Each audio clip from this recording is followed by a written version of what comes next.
స్తోత్రమేసయ్య. ప్రియమైన దేవుని బిడ్డలారా, క్రీస్తు నామములో మీ అందరికీ సమాధానం కలుగునుగాక. ఆమేన్. ప్రతి దినము దేవుని వాగ్దానం అని ఆత్మీయ చక్కటి కార్యక్రమంలో మిమ్మల్ని ప్రేమపూర్వకంగా ఆహ్వానిస్తున్న దేవుని బిడ్డలారా, ఎలా ఉన్నారు? బాగున్నారా? ఉదయాన్నే లేచారా? ప్రార్థన చేసుకున్నారా? కాసేపైనా దేవుని వాక్యాన్ని మీరు చదువుకున్నారా? ప్రభు మిమ్మల్ని బలపరిచారని నేను నమ్ముతున్నాను, బలపరుస్తున్నారు ప్రతి దినం నేను నమ్ముతున్నాను. మరి దినములు త్వరగా గతించిపోతున్నాయి. అప్పుడే ఈ దినము 4వ దినంలోనికి మనం అడిగిపెట్టి ఉన్నాం కనుక మరికొన్ని దినాలు మన మధ్యలో ఉన్నాయి కనుక ప్రతి ఒక్కరూ దేవునికి దగ్గరగా జీవించండి, ప్రార్థన చేయండి. ముఖ్యంగా మరి దేవుని చిత్తమైతే కొన్ని వారాలు మాత్రమే ఉన్నాయి కనుక వారాల్లో ఒక్కరోజైనా ఉపవాసం ఉండి నూతన సంవత్సరంలో పొందుకోబోయే వాగ్దానాల కోసం మీరు ప్రార్థన చేసుకోండి, ఉపవాసం ఉండండి. అలాగే నూతన సంవత్సరంలో ఈ సంవత్సరంలో ఆగిపోయిన ప్రతి ఆశీర్వాదం నూతన సంవత్సరంలో పొందుకోవడానికి కృపనివ్వు ప్రభు అని ప్రార్థించేయండి. దేవుడు అలాగే ప్రతి దినము దేవుని వాగ్దానం అని ఆత్మీయ చక్కటి కార్యక్రమంలో వాగ్దానాన్ని చదువుతున్నాను. యెషయా గ్రంథం 41వ అధ్యాయం 10వ వచనం. నీవు నా దాసుడు అనియు నేను నిన్ను ఉపేక్షింపక ఏర్పరచుకుంటుననియు నేను నీతో చెప్పి ఉన్నాను, నీకు తోడై ఉన్నాను. భయపడకము, నేను నీ దేవుడినై ఉన్నాను. దిగులు పడకము, నేను నిన్ను బలపరుతును. నీకు సహాయం చేయవాడును నేనే. నీతి అను నా దక్షిణ హస్తంతో నిన్ను ఆదుకుందును. దేవునికి స్తోత్రం. చక్కటి వాగ్దానం, చాలా బలమైన వాగ్దానం. మరి దేవుడు మనకు అనుగ్రహించడి దినం.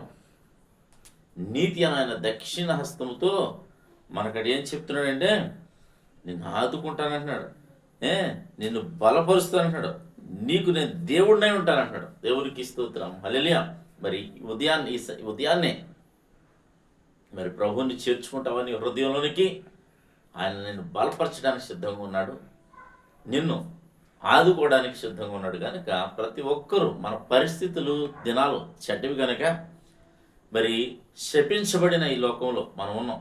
ఈ భూమి మీద ఈ భూమి శపించబడింది. ఎవరి నిమిత్తం అంటే మన నిమిత్తమే. మన కోసమే దేవుడి సృష్టిని చేసాడు, ఈ భూమి ఆకాశంలో సృజించాడు. అయినప్పటికీ మన యొక్క చెడు ప్రవర్తన వల్ల ఈ భూమి శపించబడ్డది కనుక శపితమైన ఈ భూమి మీద మనం ఉన్నాం కనుక మరి పరిస్థితి ఏ పక్క నుంచి ఏ విధంగా వస్తుందో మనకు తెలియదు కనుక ప్రతి ఒక్కరూ మరి దేవుని మీద భారం వేసి దేవుని మరి నీతి అనే ఆయన దక్షిణ హస్తంతో, అంటే నీతి అనే దక్షిణ హస్తం మనల్ని ఆదుకోవాలంటే మనము కూడా మరి నీతిమంతులుగా ఈ లోకంలో జీవించడానికి ప్రయత్నం చేయాలి. తద్వారా మరి ప్రభు చేత ఆదుకోబడతాం. అలాగే ఎటువైపు నుంచి శ్రమ వచ్చినా సరే మనం దాన్ని మరి ఆయన కృపతో మరి అధిగమించగలుగుతాం. కనుక మరి దినం స్వస్థ, ఒకవేళ అనారోగ్యం ఉంటే ఆరోగ్యం ఇస్తాడు. వ్యాధి బాధలు, శోధనలు, ఇబ్బందులు, లేమిలోంచి విడిపిస్తాడు. ఆయన రకరకాలైన వ్యాధులు, డిప్రెషన్స్, నిద్రలేమి, గుండె జబ్బులు, ఊపిరి సమస్యలు, రకరకాలైన పరిస్థితులు ప్రతి ఒక్కరిని ఇబ్బంది పెడతా ఉన్నాయి. ప్రియ దేవుని బిడ్డలారా, ఇవన్నీ మనకు రావడం సహజమే. అయితే మరి ఆయన మీద మనం భారం వేసుకుని ఆయన నీతి అనే మరి దక్షిణ హస్తం మరి రెక్కల నీళ్ళలోకి మనం వెళ్ళిపోగలిగితే ఆయన మనల్ని ఆదుకుంటాడు అని వాగ్దానం చేస్తాడు. ఈ వాగ్దానం మన అందరి జీవితాల్లో నెరవేరును గాక. ఆమె ప్రార్థన చేసుకుందాం. స్తోత్రము తండ్రి, వందనాలు యేసయ్య. ప్రతి దినము దేవుని వాగ్దానం అని ఆత్మీయ చక్కటి కార్యక్రమంలో తండ్రి మీరు ఇస్తున్న వాగ్దానం బట్టి స్తోత్రాలు. ఎంతమంది ప్రజలు యూట్యూబ్ ద్వారా, షేర్ చాట్ ద్వారా, ఫేస్బుక్ ద్వారా ఈ రోడ్డు మార్గం వెళ్తూ చదువుతారు అందరి జీవితాల్లో నా తండ్రి ఈ వాగ్దానాలు నెరవేర్చమని ప్రార్థిస్తున్నాను, కృపించమని ప్రార్థిస్తున్నాను, మేలు చేయమని ప్రార్థిస్తున్నాను. మా ఇరుగు పొరుగు బంధువులందరినీ కూడా జ్ఞాపకం చేసుకోండి నాయన. మా గ్రామాన్ని, రాష్ట్రం, దేశాన్ని కాచి కాపాడండి. స్వస్థతను దయచేయండి, క్షేమాన్ని దయచేయండి, ఆశీర్వాదాన్ని దయచేయండి. శోధన, నేను నిందలు, అవమానాలు, పోరాటాలు కొట్టివేయమని ప్రార్థిస్తున్నాను నాయన. నీ వెలుగు ప్రతి ఒక్కరిపై ప్రకాశింపచేయను కాకని ప్రార్థిస్తున్నాను.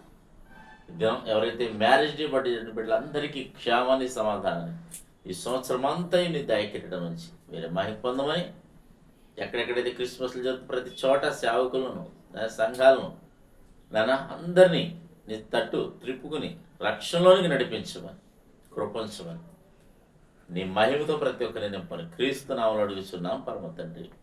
ఆమేన్.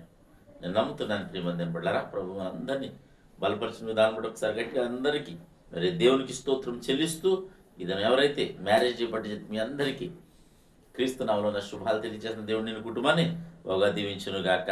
ఆమేన్.